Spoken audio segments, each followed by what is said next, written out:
Петрович, менде кыска нуска бир эки суроом бар. 22-жылдын бюджеттин аткарылышы.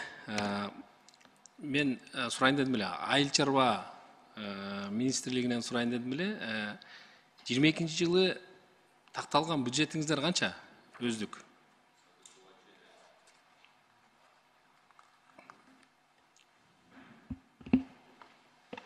Азыр буга чейин айтып кеткенде ПГИни кошкондо 8,4 миллиард.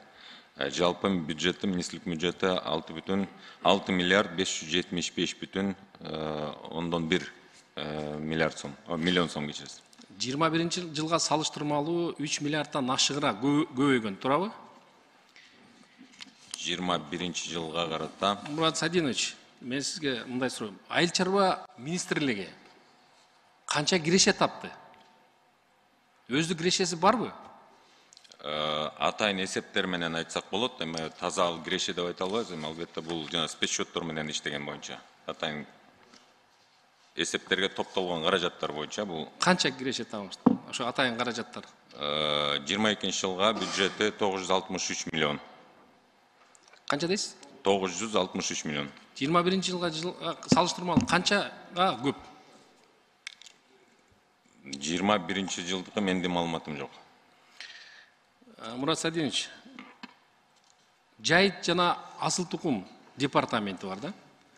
22-жылы канча акча каражат жумшалды ушуларга? Ошо 6 миллиарддын ичинен.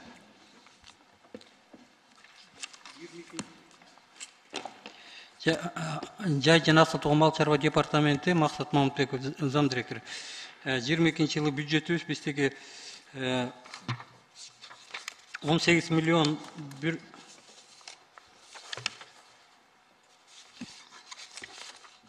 101 миң 100.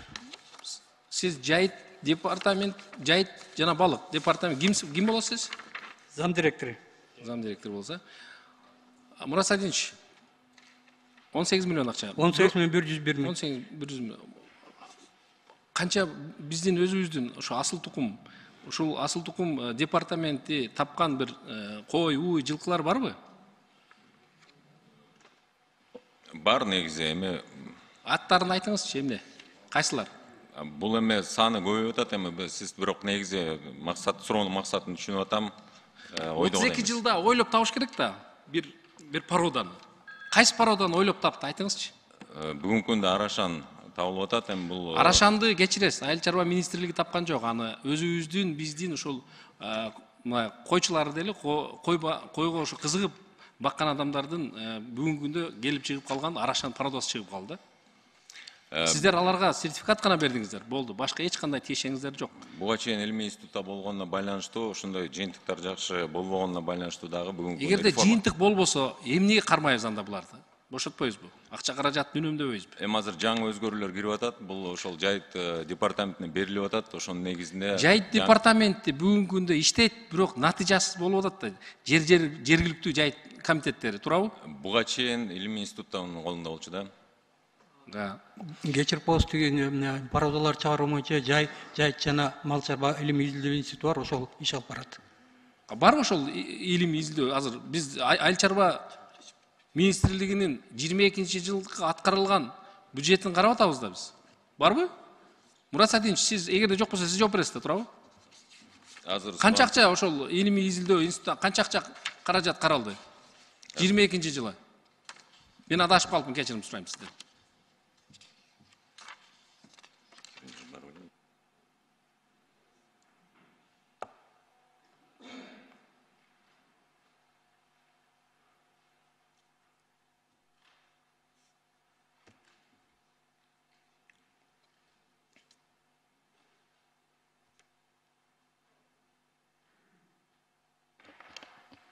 Айбек Албекович, бул жерде бизде Кыргызский научно-исследовательский институт жылдат новости 25 жөнүндө болуп атабы? Мен айта кетейин.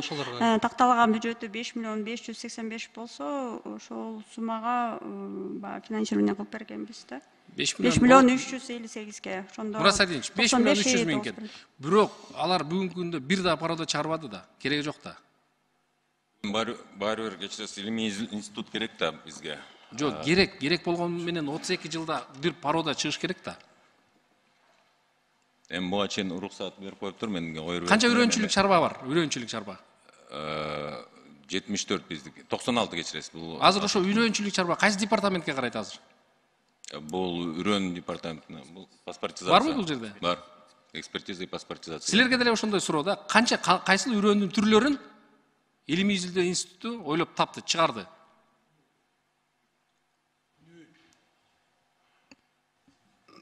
Айбек мырза, Мурат Садинович, Илимий изилдөө институтунда канча кызматкер иштейт? Саламатсыздарбы? Кыргыз дыйканчылык илимий изилдөө институтунун жетекчисимин. Жок, кое турмузчу. Илимдер изилдөө институтта канча киши иштейт казыр? Биз барып келбедик элек академиктер менен. Кирнижби же институт демилгелеби? Экөөнү бириктиргенде. Кирниждикине мен коюп жатмын элем, өзүңүздөр коюп койдуңуз Амакулович менен. Жок, эми канча кызматкер среднем айтып койчу айланайын эми. Кыргыз 100 киши, 200 киши деп. Жибек Курманбектин туура эмес жооп берди азыр. Болгону 5 миллион деп. 5 миллион эмес, 5 миллиард десеңер да. Мурат Садинович, сиз Жок, мен бул жерде бюджеттен берилген турган суммасын айттым, анан мамлекеттик мекеме бар да. Ошол жерде ал бюджеттен бул жакта каралат. Мурат Садинович, сиз Жалпысы биринчи Кирниж- орун басарсыз да, туурабы? Кирниж боюнча 37. Мен так айтпай калышым мүмкүн да, себеби тыйындарын унутуп калышым мүмкүн. Эми так бардык адвенттин баарын. Мурат Садинович, кечиресиз. Мен суроону берип алайын. 37 сотрудник бар Кирниждики. Кечиресиз, мен сизге суроону берем. Сиз Айыл чарба министрлигинде орун басарсыз да, туурабы? Туура. Сиздин кесибиңиз эмне? Кайсыл кесип? Экология жана жаратылыш пайдалануу биринчиси, экинчиси мамлекет жана муниципалдык кызмат. Анда билишиңиз керек да, бүт бардыгын так даана билишиңиз керек да. Айыл Туура, чарбаны мен, 1 жылдан ашып калды окшойт да келгениңизге. Кызматка 9 ай болду. 9 ай болду. 9 айдын ичинде билишиңиз керек да. Айыл чарба аябай чоң бир тармак да, айыл чарба министрлиги. Айыл чарба министрлигинин тармагында бир жакшы иштер болуш керек да. Суу департамент бүгүнкү күндө жакшы иштеп атат. Бирок илгерки эски багы ирригациялардын калыбына келтире албай атат. Жетишсиз, акча каражаттары жетишсиз болуп атат бүгүнкү күндө. Ал эми биз айыл чарба министрлиги болгондон кийин жок дегенде бир порода чыгарышыбыз керек, өзүбүздүн үрөнүбүздү чыгарышыбыз керек. Кытайдан келген пахта үрөнү эгилип атат бүгүнкү күндө. Будай башка жактан келип атат. Жана ошондой эле жүгөрү башка жактан келип атат. Жада кетсе жайыттарыбызга чача турган үрөнүбүз сырттан келип атат да. Сатып алып атабыз да биз. Акча каражатка сатып алып атабыз да. Бизде өзүбүздө болуш керек да бардык нерсечи. Туптуура айтасыз. Бул биздин дагы багытыбыз, биздин дагы ошол институттардан талаптарыбыз да ошол. Ал эми жана үрөндөрдү алып атканда бул акклиматизация бүгүнкү күндө биринчиден, экинчиден үрөн алмаштыруу деген маселе бар.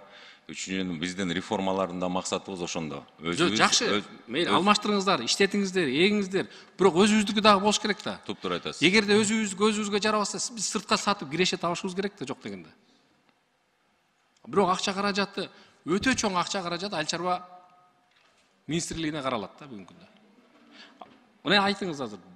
Балык чарбада 7,3% өсүү болуп атат, туурабы?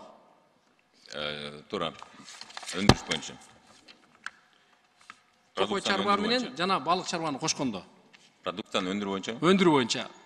Айыл чарба министрлигинин өзүнүн балык чарбасы барбы, жокпу? Эки балык чарба бар. Кайсылар? Бул Өзгөн, бирөөсү Тоң районундагы.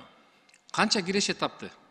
22-жылы кирешесин айтыңызчы, канча киреше тапты? Өзгөндүкү бир 500 миң тегереге, Тоңдукун айта албай атам, эсимде жок. Мен сизге айтып коеюн, эгерде айыл чарба министрлиги өзүңүздөрдүн карамаңыздарда турган балык чарбасын иштете албасаңыздар, аны ижарага бериңиздер да. Мына могул жерде жакын жерлерде 4-5 гектарга балык өстүрүп азыр сыртка алып чыгып, ошонун негизинде силер 7,3% өсүп атасыздар да. Жеке балык чарбачылардын эсебинен көтөрүлүп атасыздар да. Азыр сиздин сөзүңүзгө жооп катары дагы Тоң районунда дагы ушул Корея мамлекетинен дагы долбоорлорду алып келип атабыз. Себеби буга чейин чыны менен эле Мурат Садинович, мына мен кечирим сурайм сизден. Корея дейсиңер, Өзбекстан деп атасыздар. Биз өзүбүз өстүрө ала турган биздин жигит кыздарыбыз бар бул жерде. Бар. Бербейсиздер да сиздер. Бербейсиздер. Аны бир адам ал жерде башчы, ал башчынын үстүндө бир чоң дагы бир башчы бар. Бере албайсыздар да. Бериңиздер, иштетсин, киреше тапсын. Азыр жаңы жетекчилер дайындалып атат.